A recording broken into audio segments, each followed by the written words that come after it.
In this episode, Elaine Lindsay explores with us the deep and complex emotions surrounding grief, loss, addiction, trauma, and making intentional choices to lead a happier life.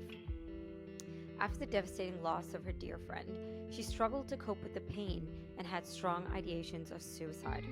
She shares about her life changing accident and the ensuing battle with addiction to meds.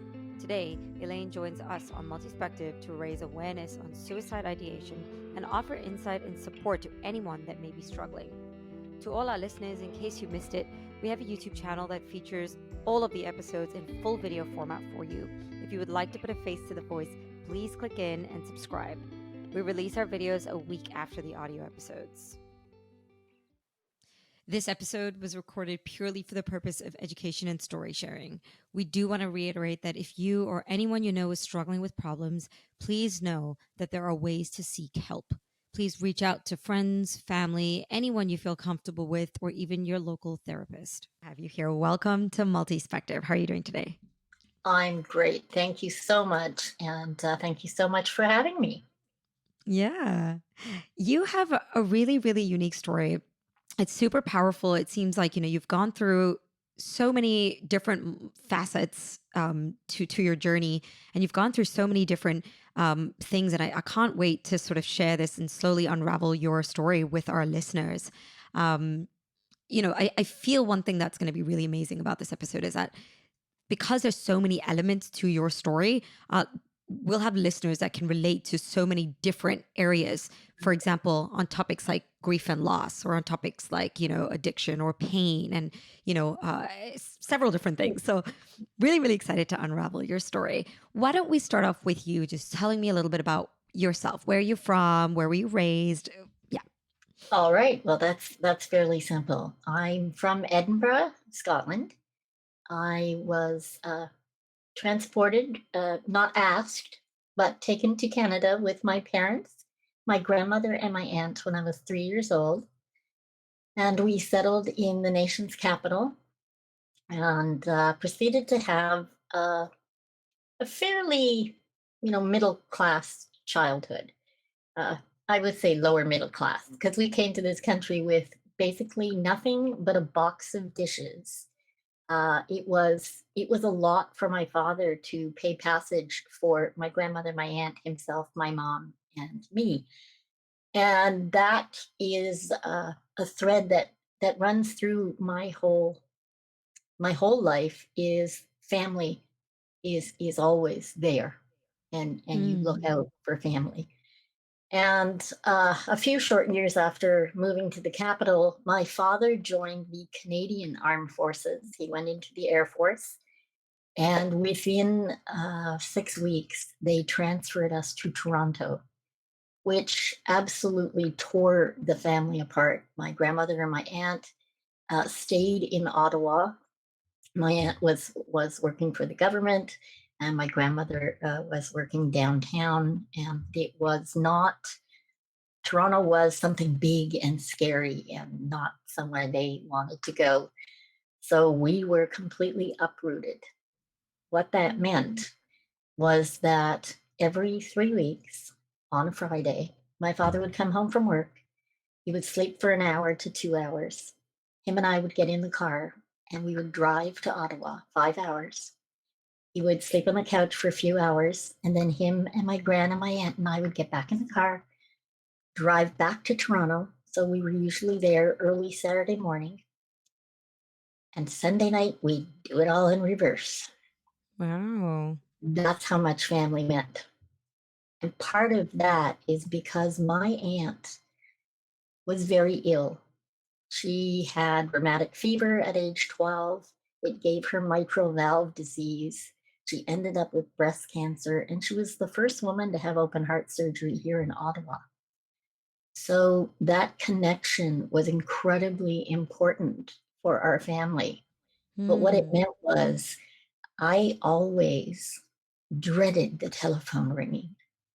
Every time the phone rang, my heart would stop, because it would mean that my Aunt Kathleen had either passed out or had an incident or was in the hospital.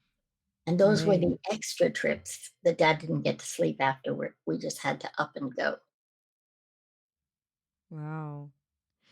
I love though that you said that, you were making the trips back and forth to visit your family, because again, this goes back to what you were saying earlier, the importance of family. Like it was like, okay, physically we may be apart, but we're gonna do whatever we can in our power to like rein it in again. Yeah. But it sounds like there was a lot that was going on there. Oh, yeah. Yeah. Um, you haven't mentioned siblings. So were you the only child? No, I had a younger sister, and she was born actually just before we moved to Toronto. Um, and funny story, I was not thrilled to have a sibling. I had been the queen of the roost for over 4 years, and I had, unlike other people, I had 4 adults to play with, which meant I could always get my own way. I was a bit of a Right. brat. It's not a Yeah. word I'm allowed to use around my family, but the truth. Yeah. And my little sister was colicky. So when she was born, she cried all the time. And my parents, they got me and people would understand easy bake oven, but prior to that, you got a board, just a piece of cardboard, and on it had little boxes of cake mix and tiny little cake pans with icing and Mm. all the little tools. And they brought me this big, big box of all these things, which I thought was wonderful until she screamed and screamed and screamed for days on end. And she would tell the story quite often that about not even a week in, I repackaged everything and took it to my parents and said, okay, here's the deal. You take this, okay, I'm giving it back. You take that and give it back. My sister hated the fact that I called her an it. My That's so sister's cute. name was Carolyn, and Carolyn. unfortunately, she died in 2021. Hmm. She took a fall down the stairs. She had beat cancer for 24 years, Wow. but the pandemic and shots and lung problems led to Mm. her death. Yeah, I'm sorry about that. Thank you. It sounds like this pandemic has actually like in some ways just enhanced a lot of the preconditions that people kind of already had or pre-existing, You Yeah. hit the nail on the head because when I almost want to liken it to caged animals. When you have something wrong and you're curtailed from going anywhere and doing anything, and life becomes basically you in your cage, which is what happened during the pandemic to so many Mm, people. It really becomes untenable. And what you concentrate on is what you get. So right. if all you have is yourself and your illness and feeling bad and what have you, then when you focus on that, that's exactly what's going to happen. And there are Mm, so many people that have gone through so much over the pandemic because I truly believe that loneliness is the number one killer. We're not definitely. meant to be alone. We are meant Hmm. to live in tribes. We are, humans seek other humans. They always have. Yeah. You sound like you're coming from a place of experience in this area. Is loneliness a concept or a running theme that you can personally relate to? Well, in a funny way, yes. In all honesty, I don't think I've ever been alone. Hmm. I went from husband to husband. I went from my parents' house to my marriage home at a very young age. I'm very much a people person, and yet there is, because I suffer from suicidal ideation, there is this weird inner voice that thinks I not only am alone, but I have to go it alone. I must do everything for myself. I must Mm, fight my own battle, all of that. is wrapped up in this weird sort of other personness.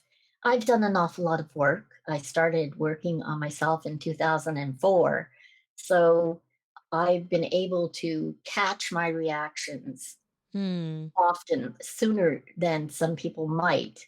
And understanding, I believe when you've been in a place of pain, you can better empathize with others. And Right. when that place of pain is losing someone, is grief or illness or what have you, then you can empathize in those areas with Hmm. others, and it can be beneficial for both of you. Yeah. But you got to get to the place where you deal with it. And I have to Definitely. admit, I am a slow learner. Yeah. You've taken your time. Oh, I I love did. that. I did. Yeah. You know, from what I've heard of your story, and I'm gonna give you a moment to unravel that as well in a minute. Um, it seems like life did throw you certain curveballs that made you feel lonely, and thus the suicidal ideation. In a sense that yes, you've been around loved ones, you've had support, you've had family and partners, and all of that. But at the same time, again, the grief and the loss, losing somebody that meant so much to you, that must have been like a smack in of realization of like, oh, this is what it feels like to lose someone. This is what loneliness could look like. And, it can be perpetuated in so many ways, right? It's interesting that you put it that way because, yeah, you're absolutely right. Uh, we'll get into that piece of the story because it is what everything else revolves around. So when I was 16, I had just returned to Ottawa.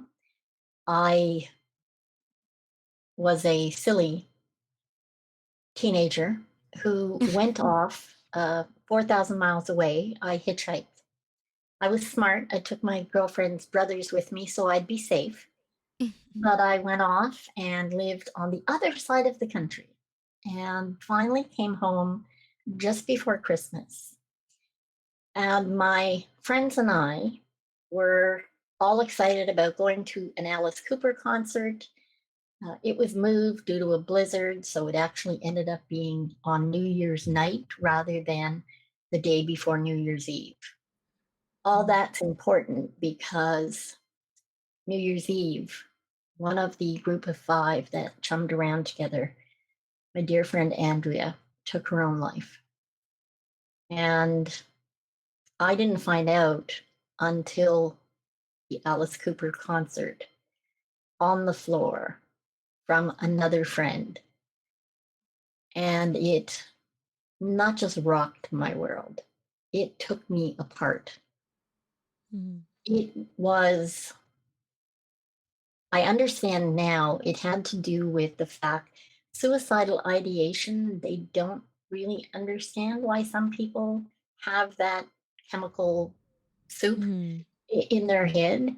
I was always had piles of friends at school. I hung around with all kinds of different groups. I was never alone, but there was that part of me that sort of stood to one side and watched things. Um, I'm I'm quite smart, and I think that could be a problem when you're a child, being a tad precocious. So when Andrea died, it did. It totally unraveled everything there was about me. And I didn't understand then, but it was that little person inside was like, Mm. see, like this is what you need to do. And yet I took solace in anything I could get my hands on. The friends that drank, I would drink with them. The friends that did drugs, I would do drugs with them. The whole point was I didn't want to feel this. I now know it was grief and loss, but the pain at the time was just all encompassing pain. And it had Mm. me I had a fight with my grandmother when we came back from the funeral. I don't even know what she said. And I adored my grandmother more than anyone on the planet. So it turned me into someone I really didn't know. And I started at a new school the day after New Year's because I didn't want to go back to the convent school. My father was under the impression that is why I left him. Wasn't. And at this new school, first of all, nobody knew Andrea. Andrea went to a totally different school. Nobody really knew me. And it was very odd, they thought. I think it was a week after I had been there, or maybe 10 days. I don't know, came to, and the English teacher was holding me against the wall, and I was in front of somebody else's desk. And the guy at the desk had his arms over his head, and the teacher was telling him he was fine. And I had no idea what had happened. And they took me to the nurse, and I had basically sleepwalked through those 10 days at school. And it turns out he had said, oh, yeah, blah, blah, to somebody or other, that stupid girl at Glebe, she killed herself over a boy. And he had no idea that she was one of my dearest friends. He had no idea even what he'd said. I mean, he was always saying stupid stuff.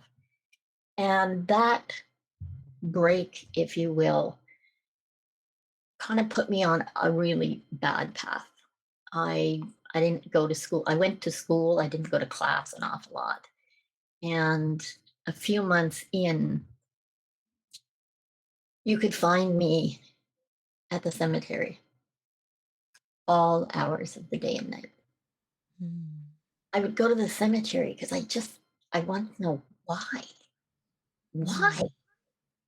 She was going to be 16 at the beginning of February. She was going to be the first one of us to get a car.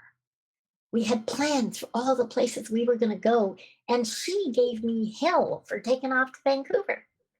I just couldn't. I couldn't reconcile any of it. It didn't make any sense to me.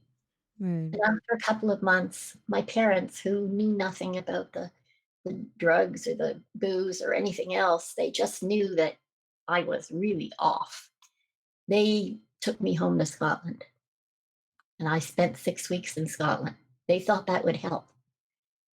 Well, it's me. So it just helped me find another cool bunch of friends that I could party with. And I partied my way through Scotland. So when I came back, nothing had changed, other than I had new friends that my cousins didn't like. They were too cool for my cousins. That became sort of the ebb and flow of the next few years, because for me, feelings were anathema to going on. Numb was where I wanted to be. Yeah. That's so intense, and like the whole concept of grief and loss looks so different for so many people. And it's one of those things where I think a lot of people go through such intense emotions and don't know where to direct that. And so some people turn inwards, some people become recluse, some people, and there is no formula for it. And I feel so sad when people say, I shouldn't be doing this, I shouldn't be doing that. And I'm like, there is no right or wrong way. If you want to cry, you cry. If you don't feel like tears are going to come out, don't force it. I think that there's like a certain expectation that if you lose a loved one, you should cry. And if Absolutely. you don't, right. Were you able to, throughout that whole time of you drinking, partying, taking drugs, all of that, were you able to pinpoint at that particular moment in time that it was because of this? Or do you think, were you just sort of going with the flow of things and not really like processing it? Oh, there was no processing of anything. Okay. And it was so bad that some of the people that I was drinking with or doing drugs with tried to do what back then, we're talking 1972, what back then amounted to an intervention because they were terrified for me. They saw more than I did. I was a walking zombie. And the really unfortunate part, and what you say about, people process grief differently. We talk now because I'm still in contact with a couple of our friends from then, and there aren't the same ramifications in their lives as in mine. It didn't hit them the same way. And I'm going to posit that part of that is because suicidal ideation was already a part of my makeup. So it hit me much harder. What I Right. didn't realize back then, and it took me damn near 40 years to figure out, Andrea gave me the best, worst gift you could ever give someone. Because, well, she couldn't have known, I sure as hell didn't know, that within just a couple of years, my life would turn into hell on earth. And the edge of suicide became a very, very palatable place for me.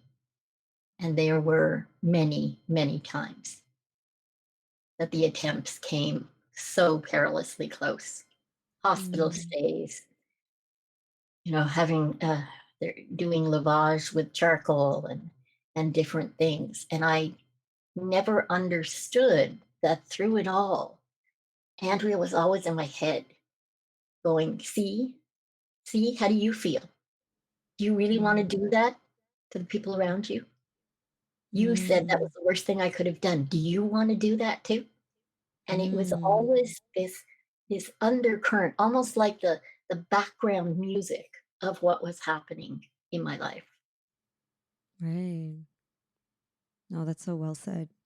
Because it's one of those things in a very strange, ironic way, I suppose, that it's if you haven't experienced losing somebody, you don't understand what that's like to be the cause of it. So to an extent, Yes, the best worst gift. No, it's really well it said. really is. And I don't know if you want me to go on to the next piece, Yeah, go ahead. which, Go ahead. yeah, some people might think this is the worst thing that could happen. And some of it certainly was. It's, in my story, it's just the next thing. So, not quite 4 years later, I was 20 years old. I had lost a pregnancy at 7 months. My daughter was born very, very premature, and Shannon died the day she was born on April 18th, 1975. It was now March 19th, actually, 1976. And I got a phone call in the middle of the night to help out a friend who'd been picked up for drinking and driving.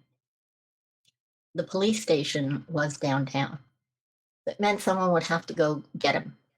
And I agreed, got up to quietly leave. I was almost 7 months pregnant. I hurriedly dressed in the dark, threw on some clogs and a giant fur coat because it was about 30 below Fahrenheit. It was March, and March can be a brutal month here. Yeah. The snowbanks were probably 8 or 9 feet high. The visibility that night was horrible. It was after 2 o'clock in the morning. And right in front of Andrea's grave, I was pulled over by a policeman. Very long story, but there was a problem with the dimmer switch in my car. I asked him to get some booster cables and help. He said he didn't know how to use them. So I got between the cars when he came back and with him to show him how to attach the booster cables. My car was in the right-hand lane of the highway because we couldn't get off the highway. There was too much snow. I asked him to set up flares, but he said it wouldn't take long enough. And he got between the cars. He was on the the snowbank side, and I was towards the left lane of the highway. This is on a sharp hill corner in the highway. Back then, there were no lights on the corner. It was Right. pretty dark. Right. A young man who had also been in the drunk tank was heading home, doing about 55 miles an hour.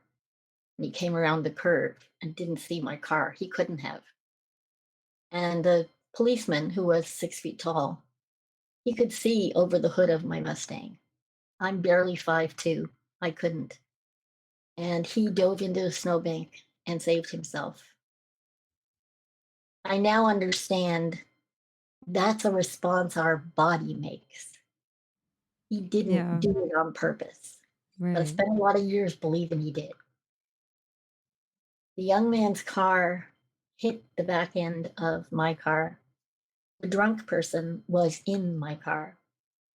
He luckily was slumped in the where your feet go, and he was on the side towards the snowbanks, which got less of the damage. The engine of my Mustang went through my leg and tore out half my left leg. When the car separated on impact, it threw me up into the air. And I kind of went, twirling through the air, and it felt weird and slow and odd. And when you get a blister and it breaks open and that sharp pain, I could feel that. And I didn't know what it was. It just was in passing. And then I felt like someone put the hood up on this big fur coat. And I hit the road. And it's the only reason my head didn't split like a melon that the hood went up, because that roadway was hard. I landed about 2.5 lanes over on the highway, on the lanes going the other way. And I had been facing the downward curve, and I landed with my feet the other way. And my right arm was stuck up in the air because my shoulder had been anteriorly dislocated. So my shoulder was stuck way up in the air, just hanging up there. My left leg, I found out my ankle was almost on my shoulder.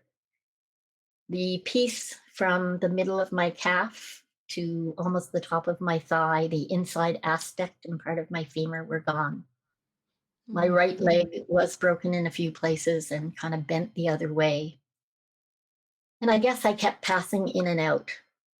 The young man that hit me, I kept yelling, "It's not your fault, it's not your fault, it's not your fault. And can I please see my car?" And back then, there were no cell phones, there were no pagers.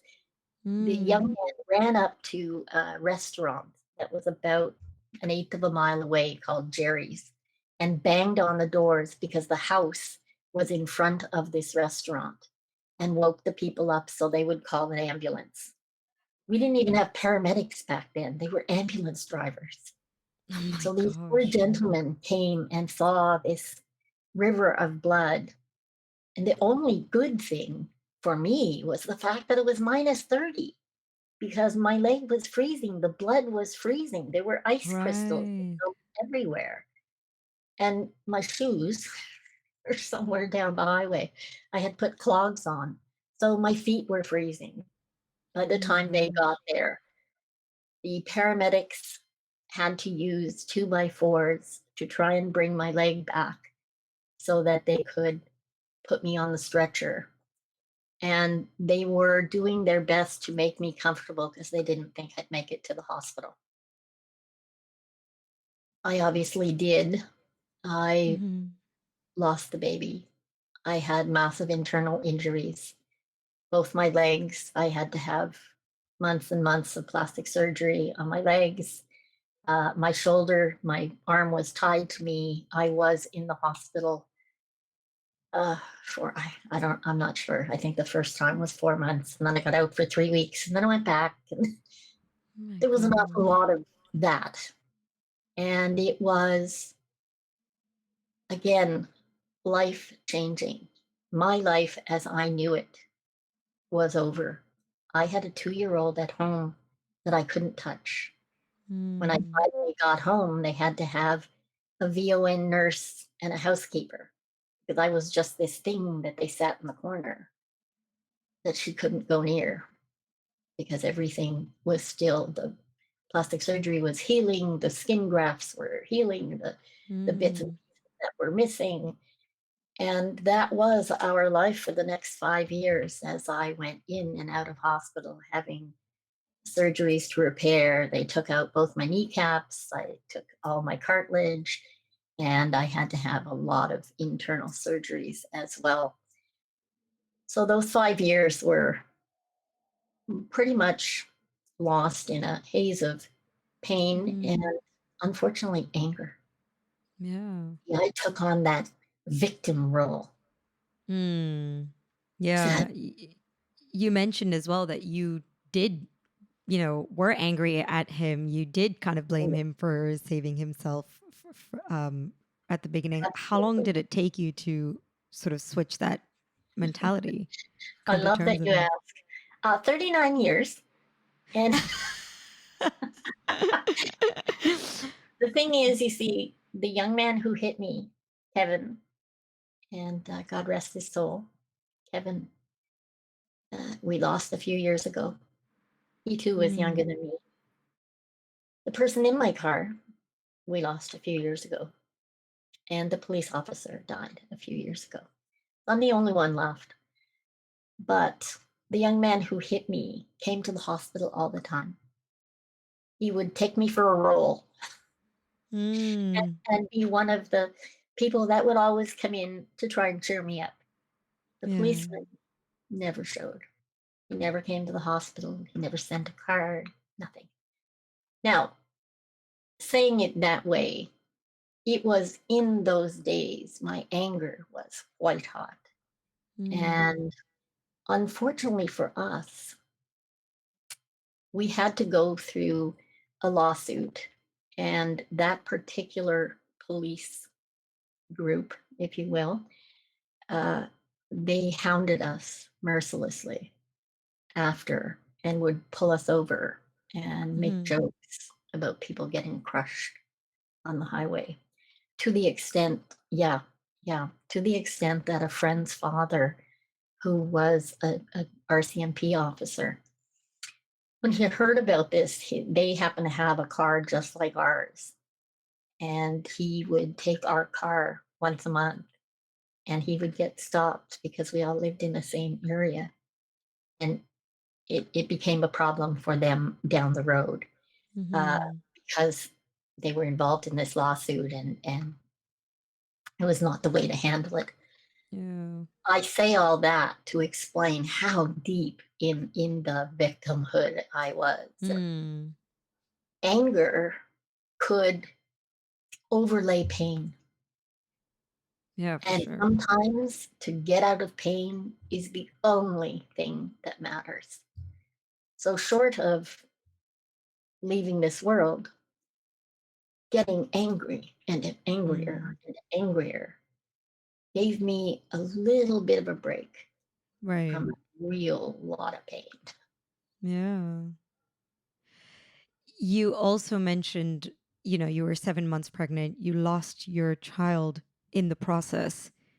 What was that like? Understanding that, coming to terms with that, going through the whole grieving motions again, and it being right by your friend's grave. How did that all go? And this is the thing about being a victim.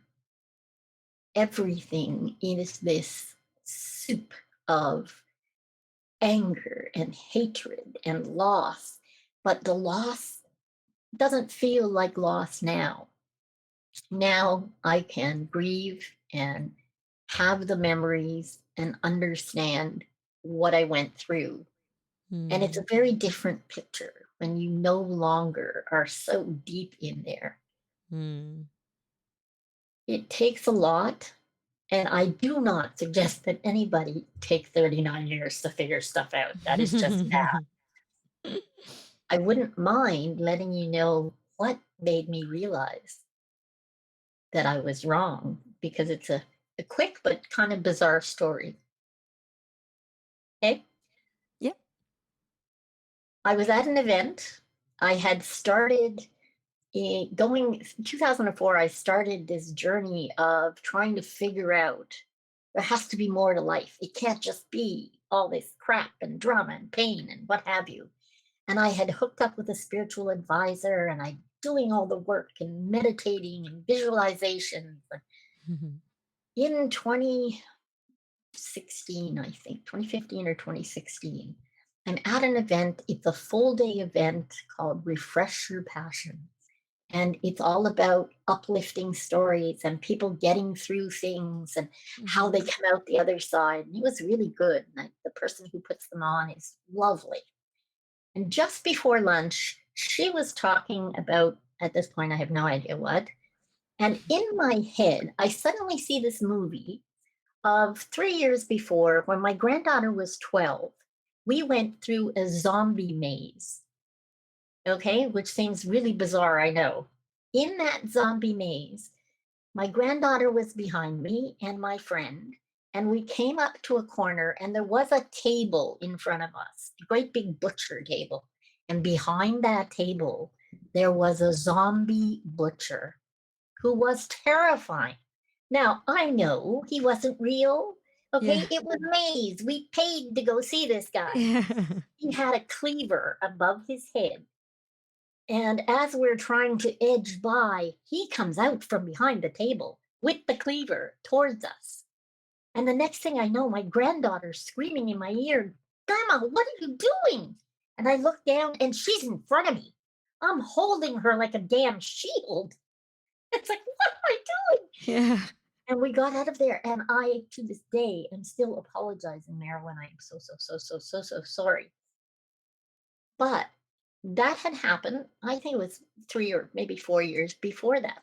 Here I am sitting in this event that has nothing to do with any of this, and Yeah. this is playing in my head. And as I walk out, somebody invites me to go for lunch, and I suddenly see the policeman whose name I hadn't remembered in 39 years, Sergeant Campbell. I saw him against the police car after the fact. Mhm. And my brain made the connection. Oh my God. I no more wanted to sacrifice my granddaughter than, I mean, Mhm. I love her more than life itself, Right. but he didn't have an option. His limbic brain, which is there to keep us alive, it took Mm. over to make him survive. Right. And Yeah. I ended up doing a big article and writing all about it because I finally understood there was no malice there in him Mhm. at that point. Right. It was simply his limbic brain taking over. Did And you that, approach him or talk to him? no, I didn't. At that point, we didn't know where he was, Mhm. and it was not to be. He died within 2 years, so I never did get to tell him. I Mm. forgave me eventually, and Right. I absolutely forgave him for any assumed slight. Mm. I still found it hard to understand why he didn't step up and at least come visit. Mm. This is something that changed my life profoundly, forever. Right. Yeah. Yeah. Yeah, it goes back to sort of like trauma. Trauma is so it's such a complicated, complex thing, and there's a possibility. I mean, you won't get the answers, but for him, maybe it was just so traumatic and somewhat Yeah. embarrassing. So he was like, I am just gonna repress this as far as I Well, can. And absolutely. And part of that too, I think, was the department he was in. Okay, in that's order true. to cover themselves, because they made a lot of strange uh, photos of a lit area when they went to court, and the judge was like, what is this? So there were a lot of things that perhaps he was not comfortable with, and it was Hmm. just easier on him not to be present. Right. But Yeah. yeah, forgiveness all around. And that forgiveness, I had already come out of victimhood. So I was open to Right. learning and understanding what else had gone Mm. on. And Yeah. oh my God, I'm so glad I did. Yeah. Can you walk me through the healing, the surgeries that you were going through? I know in the US they do give a lot of medication for managing pain. Tell me a little bit about that. The car accident left a ludicrous amount of pain ongoing. And there were things that, once you damage that many things, you can't necessarily get rid of the pain. I can meditate all I want. There will always be an undercurrent of pain. And it was easier, I believe, for the doctors, for the hospitals, to just keep medicating me. But in 1983, because of everything that I had gone through, I was very uncomfortable with me. I had put Mhm. on an awful lot of weight after the accident. In 1982, I had another child and I was remarried. I had left my marriage. I remarried. Things were different, but I was still a victim. So things were still, there was the anger and what have you. And most of the anger was directed inward. I Mm. hated me. I had nothing good to say about me. And the interior dialogue was so blue, I can't even tell you what it was. It was so Mm. bad and constant and horrific. And that led me to taking the worst road humanly possible. I had heard about stomach stapling on TV. There was only one doctor in Ottawa that did it.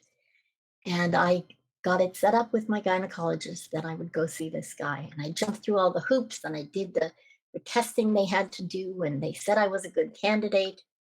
And my whole family said, "Oh, please, God, no, do not do this. Don't do this. Please Mm. don't do this." My husband, my parents, my sister, it just was not what they wanted. But I was very headstrong. I was in a cosmetics company. I was doing really well. I had a great big team under me. I had just returned from Vegas and I was going in for this surgery.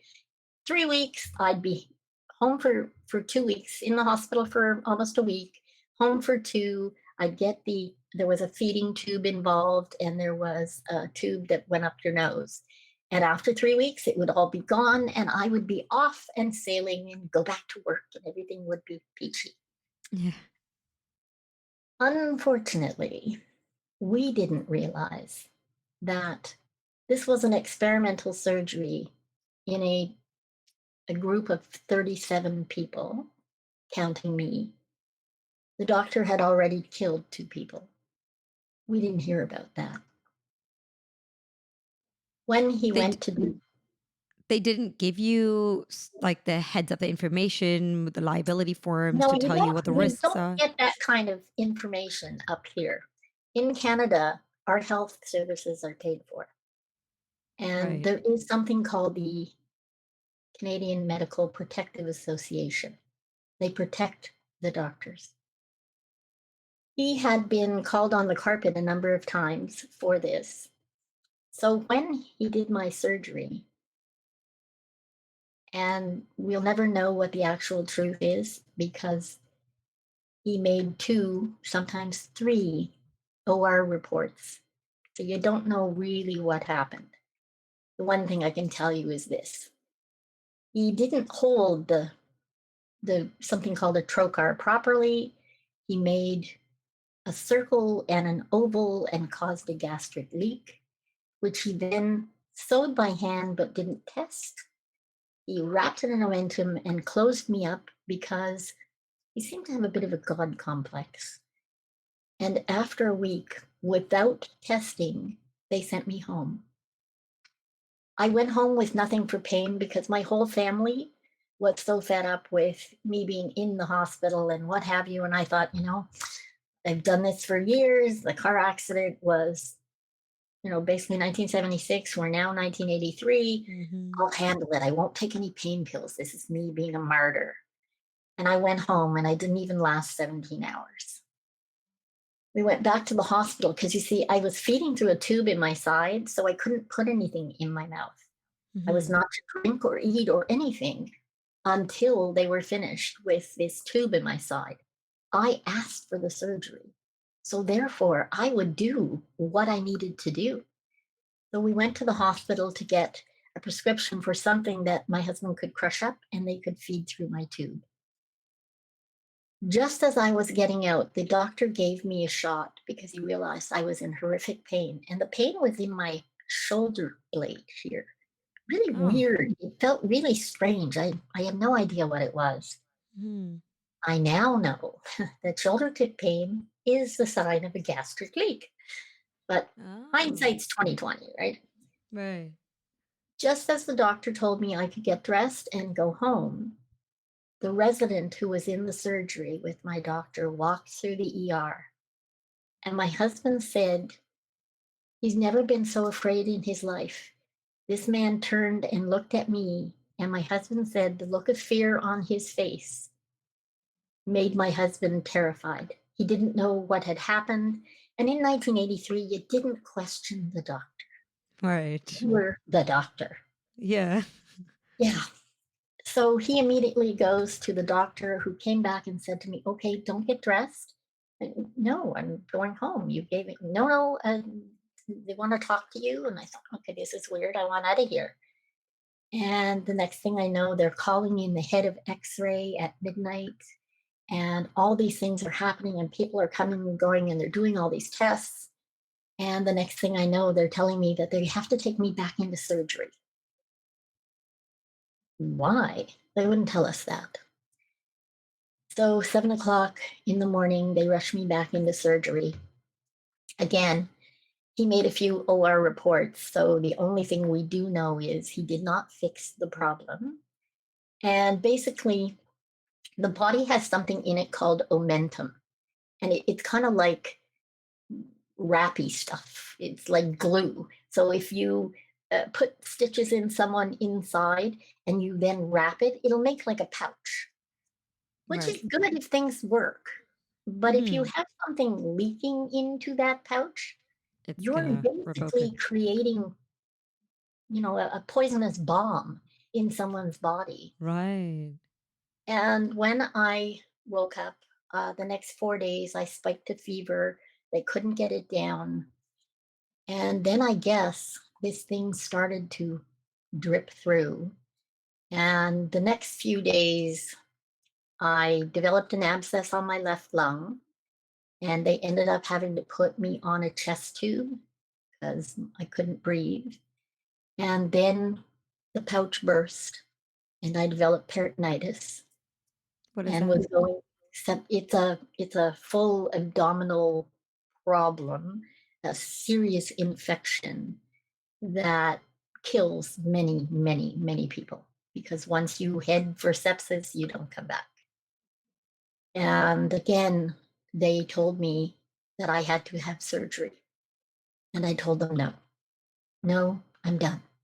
You poke me, you prod me, you've done this for 2 weeks now. And today's my daughter's birthday. You're not doing this to me. And I got them to bring me a phone and I phoned my husband and my father.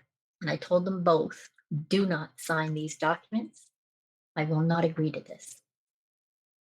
However, they did because the doctors told me I had about 10 hours before I die. Oh my I gosh. still didn't want to sign.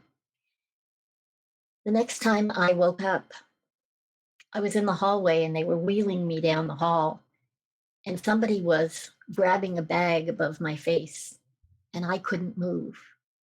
I couldn't move anything. And I was terrified. And the next thing I know, I'm in ICU where I remained for, I think, 11 days. And all I could hear were machines. And weirdly, there was something coming from my neck and from the middle of me that was left open and packed because my skin and my organs had become so friable, meaning you couldn't put a stitch in them because it was falling apart. They'd gone in there over and over again. But what we didn't know and what we didn't learn for 12 years in that third surgery, I stopped breathing. And then at some point, my heart stopped. And we now understand there would have been an investigation, what they call M&M rounds, morbidity and whatever. So he went in and he took apart everything he did. So I no longer had my stomach stapled. I had a mishmash of a mess in there. And that's part of why they couldn't close me up. But what was the most terrifying? I had a hole in my neck. They had slit my throat and diverted my esophagus out my neck because he called in the thoracic surgeon, and this was their idea of allowing the other things to heal. So, needless to say, lots of people can tell you they've done everything to lose weight. They're lying. I even had my throat slit. Not Oh my my choice. God. Yeah. And we have to laugh at these things. You have to be able to laugh at yourself. And even in the deepest, darkest days of being a victim, I always had that sense of humor. I would laugh at me because, hey, in a weird way, some of it's actually funny. Yeah. Yeah. Now, the Wow. ramifications of this, unfortunately, I had the tube in my side that I fed through for over a year. And the hole in my neck stayed that way for 7.5 months. But there was some wonderful nurses. When I finally got out of ICU, the nurses on the floor realized that this just couldn't be. I had had nothing by mouth at this point for over a month. And as much as they put glycerin on your lips are cracked and it's horrible. And a nurse one night brought a whole pile of towels and put them up against my neck. And they gave me a half a popsicle. Oh my God, it was like $1,000,000. It was cold and it ran out my neck. And sorry to your audience, it was pretty gross. That one, I think the first one was red. But I say the first one because they Yeah. created a They gave monster. you more after. I want popsicle.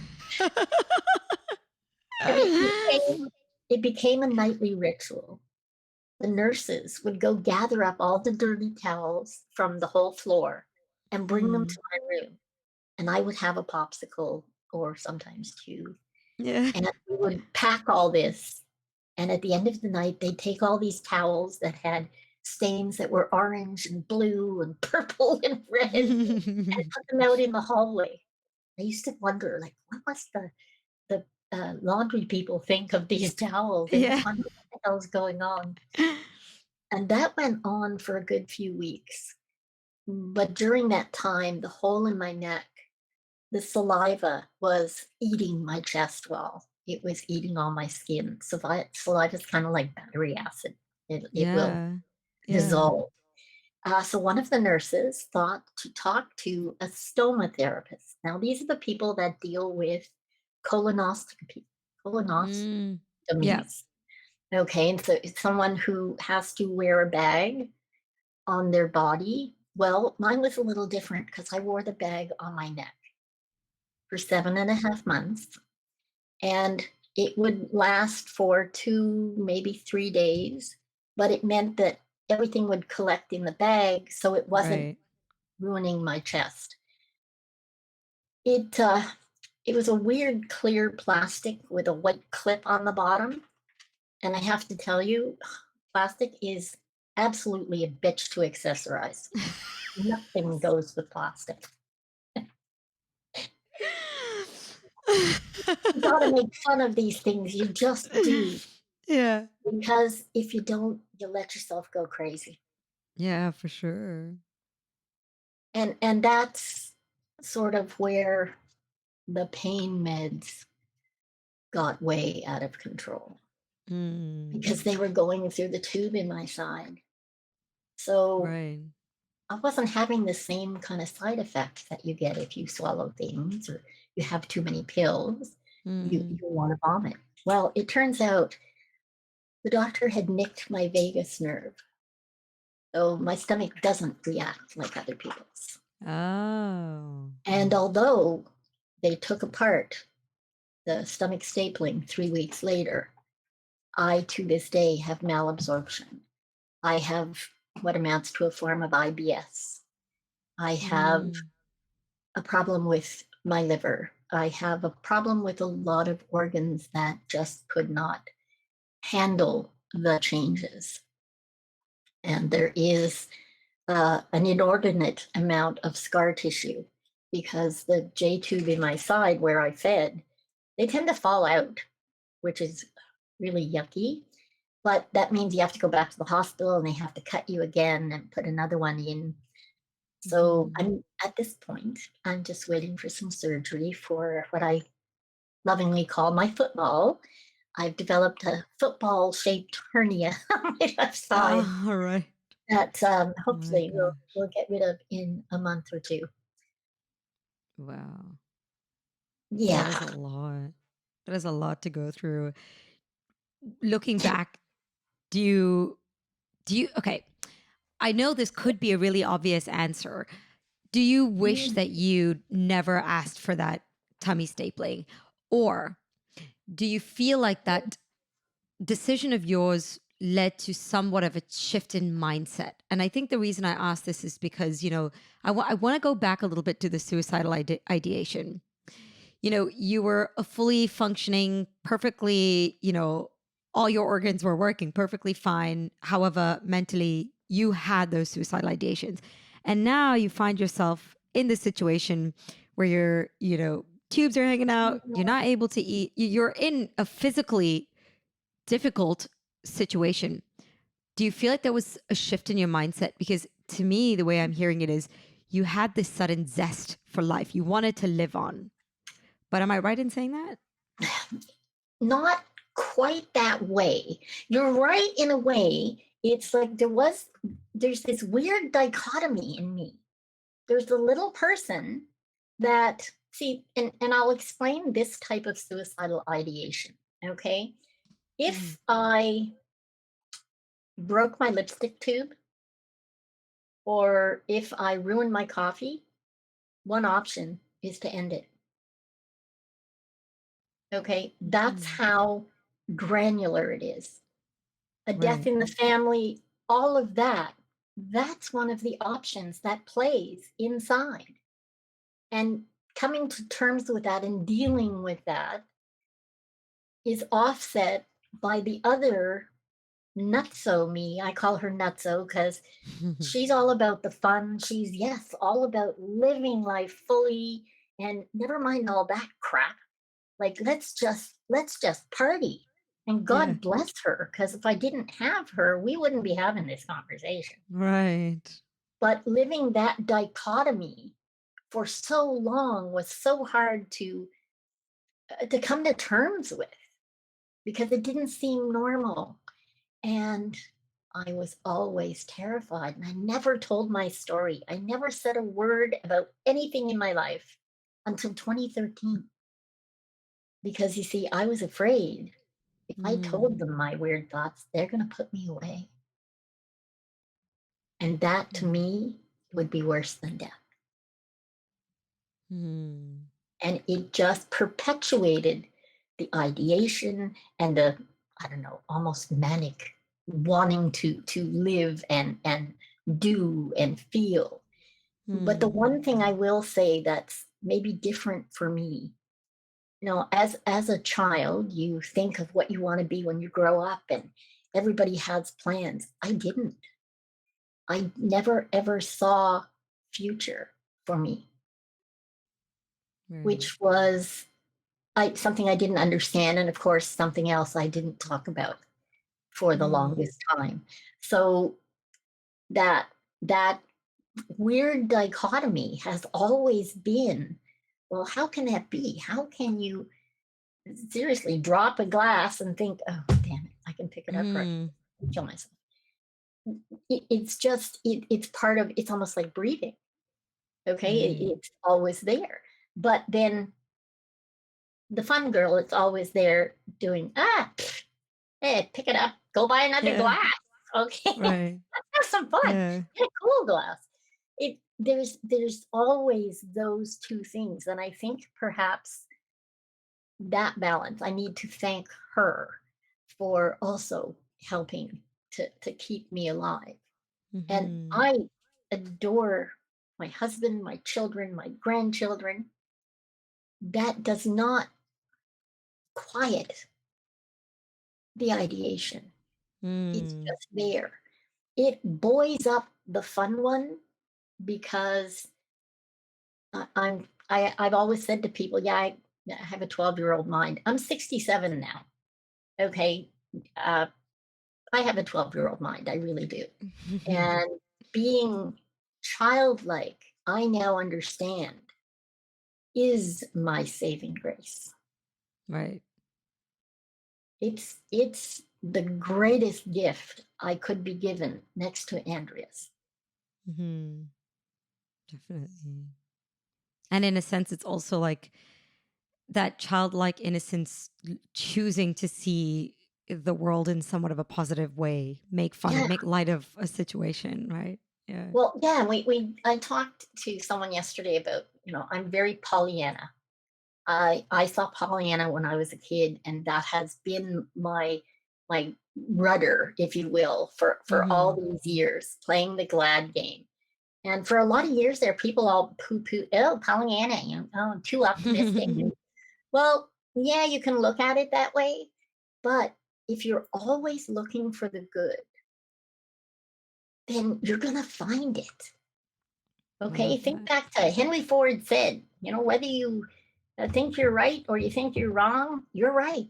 Like, or whether you know you can or you know you cannot, you are correct.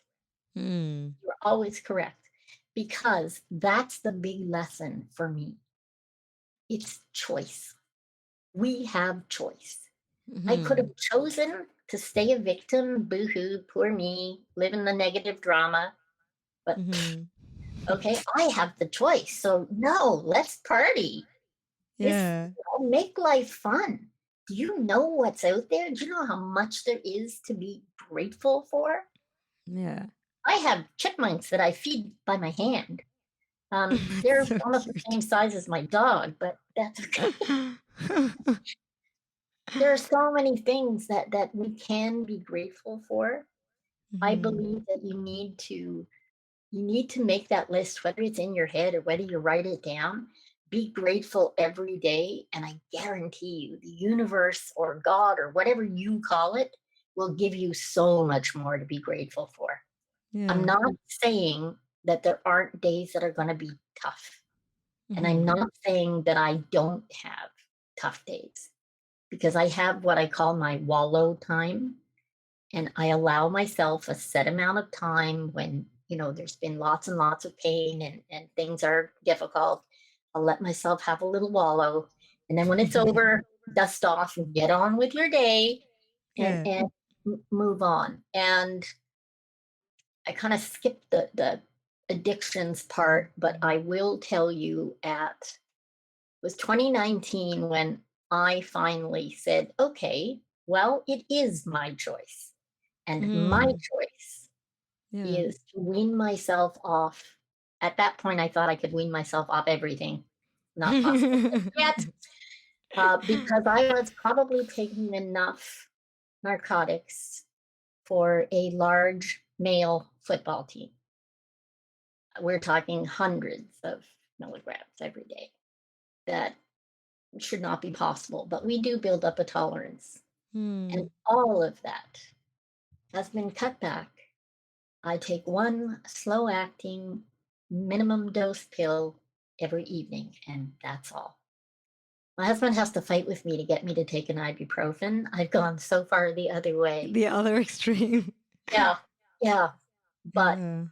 there was a point in time where there was sleeping pills and Demerol and Tolwyn and really heavy, heavy narcotics, including Mhm. fentanyl, which I did not find strong enough, Wow. which is saying a lot. Ah, I could be wrong in understanding this, but fentanyl is not usually something prescribed by doctors or Oh, hospitals. yes, it is. It Yes, is. it is. Yes. It was prescribed as a patch, a wearable patch. This is in the night. Ah, Yeah. And right. yeah, so For pain management? yeah, that's what it's for. Oh my It didn't gosh. work well, which is why I stopped taking that and went back to the long-acting morphine. Hmm. But that comes with side effects that you just can't walk away. Not Right. easy. Yeah. Um, is fentanyl still being provided in hospitals at this point? I believe so. Yeah, because if they Wow. didn't use it as a prescription, then it wouldn't be Yeah. manufactured. Right. Yeah, yeah. Yeah. Yeah, That's I intense. think people don't realize where it comes from. You know, the original plan was to help people with extreme pain. Hmm. And Right. you know, it's unfortunately when people have traumatic accidents and have damage, there is damage that has additional long-term effects that you may not see back, at your accident. I was 20 Hmm. years old.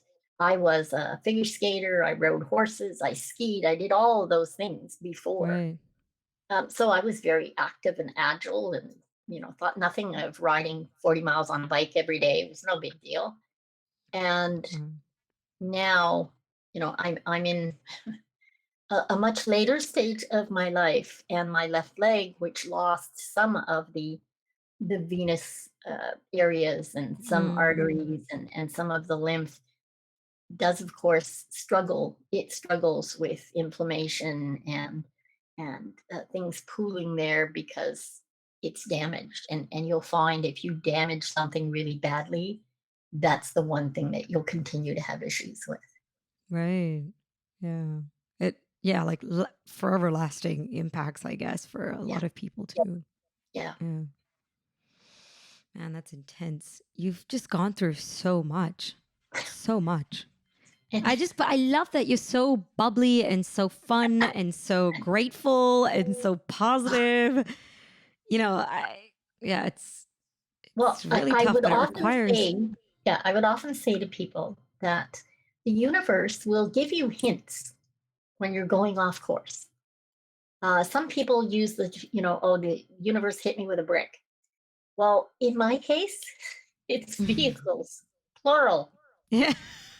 Last little story, because I don't know if you realize this one was coming. In 1997, my daughter, my son, and my then almost 4-year-old granddaughter were walking to a parking lot, and the car that we were walking by, he was backing up, but he was looking forward. And we were so close that I knocked on the back of his car to say, "Hey, there's people here," just so he'd stop so we could keep Mm. walking. He did stop. He lurched to a stop, and we kept walking. And within seconds, we heard, "God damn you, effing bitch, blah, blah, blah, can't you wait?" And he was just on a rampage. He was spitting. Like it was crazy, a gigantic man. And my daughter turned around and said, "There's a baby here. Like, watch your mouth." And I said, "You're mental. Like, get in your car and get lost." And our car was, I don't know, 5 or 6 cars farther. It was winter time. It was cold. The Mhm. kids were walking up one side of the car. I'm not sure who was where. My daughter screamed. I looked up, and he had pulled up the lane and turned his car in and went to hit the kids. So I stepped in the way, and he hit my legs, and I landed on the hood of his car. He then proceeded to back up, not far, because it's a parking lot. And there Yeah. were people in the lot who got behind and in front of his car, so he had to stop. Mm. But this is where I was still in my weirdness and my, my victimhood and what have you. Mm-hmm. This was my, some people say come to Jesus moment, my aha moment, my whatever you call Yeah. it.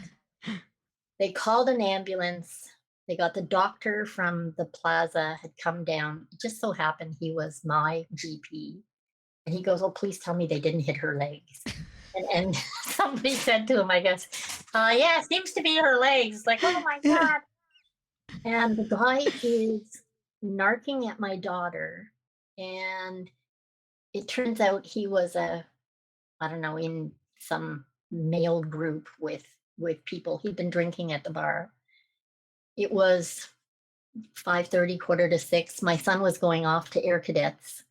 And I, still so self-conscious, so incredibly hateful towards me, would not allow the paramedics to pick me up.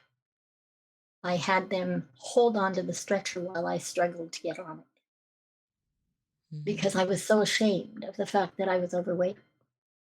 And I was a lot overweight. Mm-hmm. And when I was getting into the ambulance and as they're checking me, in my head, I'm thinking, what the hell? This can't be all there is. Like, there Mm-hmm. has to be more to life than this. This man tried to hurt my children. Yeah. Like, what is it? And immediately the answer was, it's you. The common denominator is you. Mm-hmm. You have to figure this out. And by the time I got to the hospital, I was like weirdly calm. My husband was very concerned because I'm not. I was never calm. Okay, I was usually ripping slips off people. I was weirdly calm because it was like, oh, oh my Mm. God. Okay, I have somewhere to start. Okay, I got to figure this out.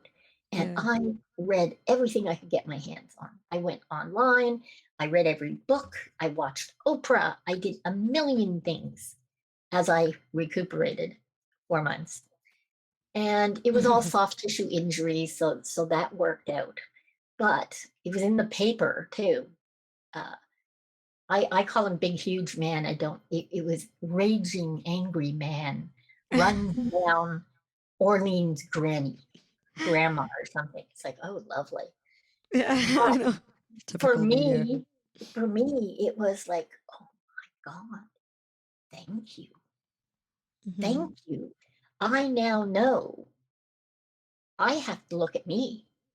Okay, Mm-hmm. well, what is this? So by 2004, I had the spiritual advisor. I was already starting to meditate. I understood that I had to take control of in here. Mm. I had to make those changes Yeah. in order for me to get something different. Right. Yeah, I really like that. And yeah, so that's the last big bad thing that happened. Wow, what a story. I want to ask, when you saw like the news article, the title, or rather, like, did seeing that title where the article is kind of almost also victimizing you, it's perpetuating this idea in your head that already existed. Did it make No, you go, "Ugh, no, I don't like that. I don't like that." Was I that was did that help? mortified. I Right. was mortified because I looked at it and I wasn't able to articulate then. But to me, I just saw victim, victim, victim, victim, victim, hee hee, victim, victim, victim. Yep. Okay, Yeah. the grandma part I'm happy with. I adore my grandma. Actually, they call me Glamma. So there's an L. It's so cute. It is. It is. As a matter of fact, yeah. See, it says Glamma. Ay, there we go. Yeah. Love it. But the the article was further impetus for me to keep learning and figuring out how do I change this? Yeah. because Yeah. yeah, I don't want to be flotsam on the trash heap of life. I just don't. Mm. And understanding, we had gone through the medical malpractice and came out of it. We lost because he was a certified doctor, and in my estimation, because I was fat. Now, that's not it. I believe I didn't feel Mm. worthy of winning it because I was so ashamed of having to Right. go for the surgery in the first place. And Yeah. until I was able to learn to like me, and that's only Mhm. happened since about 2019. And since 2019, I have dropped 70 pounds. I have Wow. come to understand that not only am I a pretty smart cookie, but yeah, took a little too long to get there, but that's okay because I'm Yeah. going to live life every single moment. No point in looking back and no point in looking too far forward either. Because the only Mhm. moment we really have is this one right this second. Yeah. I love that. Thank you. Yeah, you've inserted this very, very naturally. The one core message I would say that, our listeners can really take away from this is just, really living in the moment. And another one that I also want to kind of like reiterate or just like pull together from all the different parts of the episode as well that I took from this is, earlier you talked about you being really angry all the time. You projected that. You projected that and then you got that back from the universe. You then went into this victimhood mentality and you were victim, victim, victim.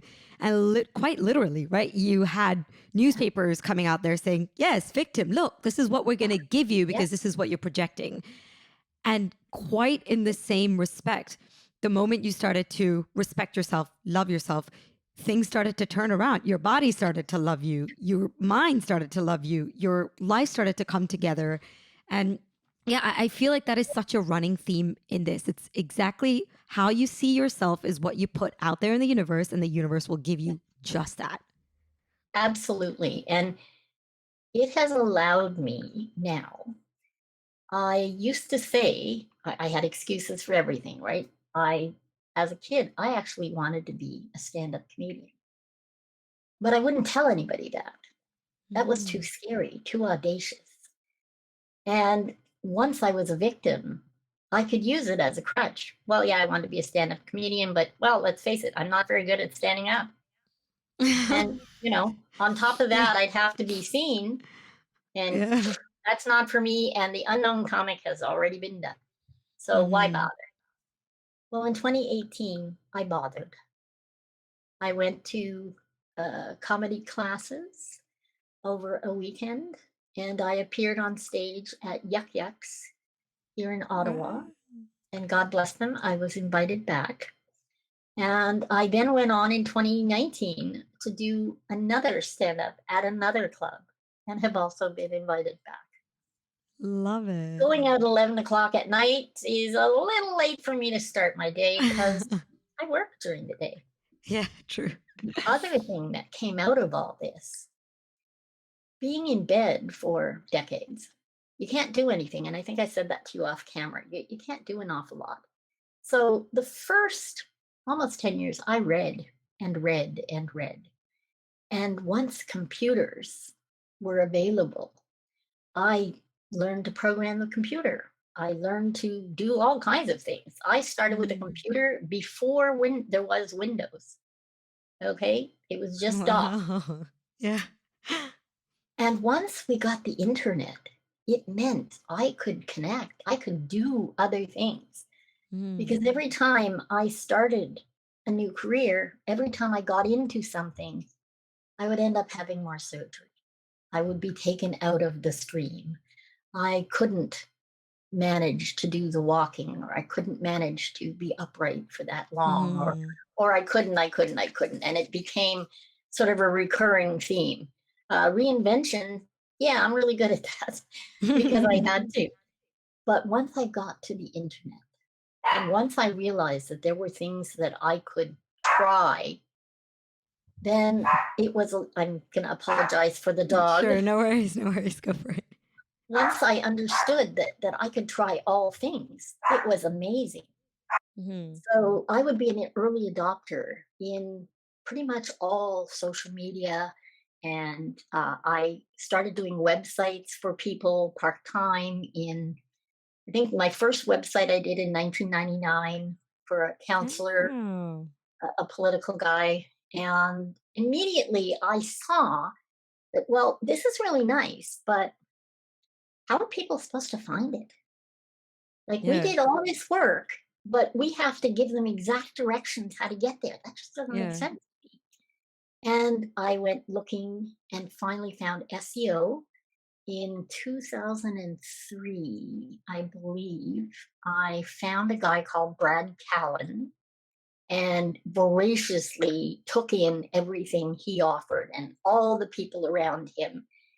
And I realized it was a lot of common sense.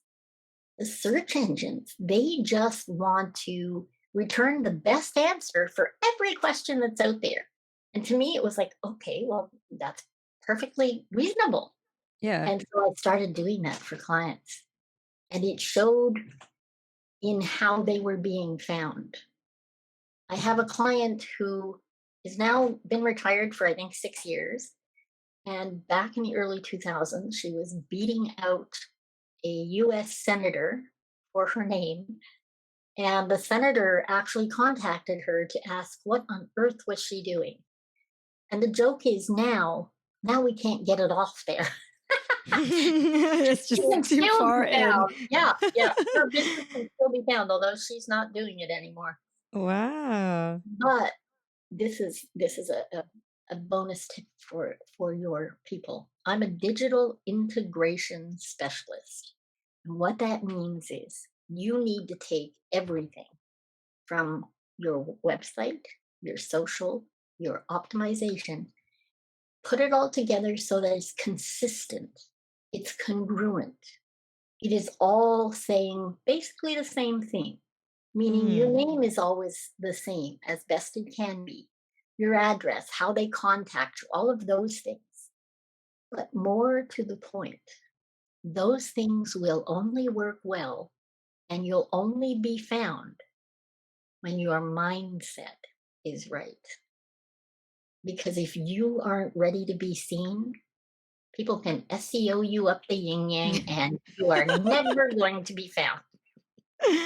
I love that. It's true. That's so cool. On that note, tell us about your podcast and how that's grown using this. Okay. In 2018, I was invited to LinkedIn in Toronto for the day. And on the way back, I heard that Kate Spade had taken her own life. Within a few days, Anthony Bourdain left as well. And I had realized that, you know what? I can't just be silent. Andrea has made it so that I can be here. Well, get off your ass and do something. And I started a podcast that originally was called Keep Breathing. And I puttered with it for a couple of years. And then the pandemic came. And a friend in California reached out in January 2021, and Suicide Zen Forgiveness was born. It was actually called Suicide Zombies and Forgiveness to start, which is from that zombie story. Yes. But we were Tying it attracting all the in. wrong people. Right. Yeah, exactly. So it became Suicide Zen Forgiveness. It's on all the platforms. The address, if you want to get there quick, is szf42.com. And that's because the answer to every question in the universe is 42. Hitchhiker's Guide. And the podcast, basically, we share the stories of suicide survivors, stories of ideation, and mental health. Because I'm now on a mission. I want to end the silence, the stigma, and the shame surrounding suicide, ideation, and mental health. I love that. Thank you. That's amazing. I mean, yeah, and it's so fitting because you can speak about it from personal experience, but also like now that you're sort of gathering other people's stories and information and stuff on this, you're able to form a more wholesome sort of perspective on it, and perhaps even give advice in certain areas, or share knowledge that you've gotten from other Yeah, episodes too, right? So that's yeah, great. and options, and being aware and being able to provide the numbers and the information that is out there. Yeah. It is, of course, never enough, and I'm also, my mission now is to do a TED talk because I think it's Hey. really important for us to start normalizing that conversation. Yeah, for sure. And it's definitely not talked about enough. It's No, being talked about a lot more now than before, but still not enough. Yeah, definitely not definitely. enough. Yeah. Listeners, do check out the description. We put the link and stuff there as well, so you can just click right into it, and give it a listen as well. The episodes are really interesting, heavy, but I think there's a lot of really important messages there Oh, that anyone can take away from it. Right? Yeah. and all of the guests leave with hope. Yeah. Exactly. Yeah. Yeah. Elaine, thank you so much for today. It's been such an amazing and inspirational conversation with you today. And yeah, thanks for sharing. Thank you so much. You are absolutely lovely, and it was wonderful to meet you. If you enjoyed the episode and would like to help support the show, please follow and subscribe. You can rate and review your feedback on any of our platforms listed in the description. I'd like to recognize our guests who are vulnerable and open to share their life experiences with us. Thank you for showing us we're human. Also, a thank you to our team who worked so hard behind the scenes to make it happen. Chris Trzcinski, Stephan Menzel. The show would be nothing without you. I'm Jennica, host and writer of the show, and you're listening to Multispective.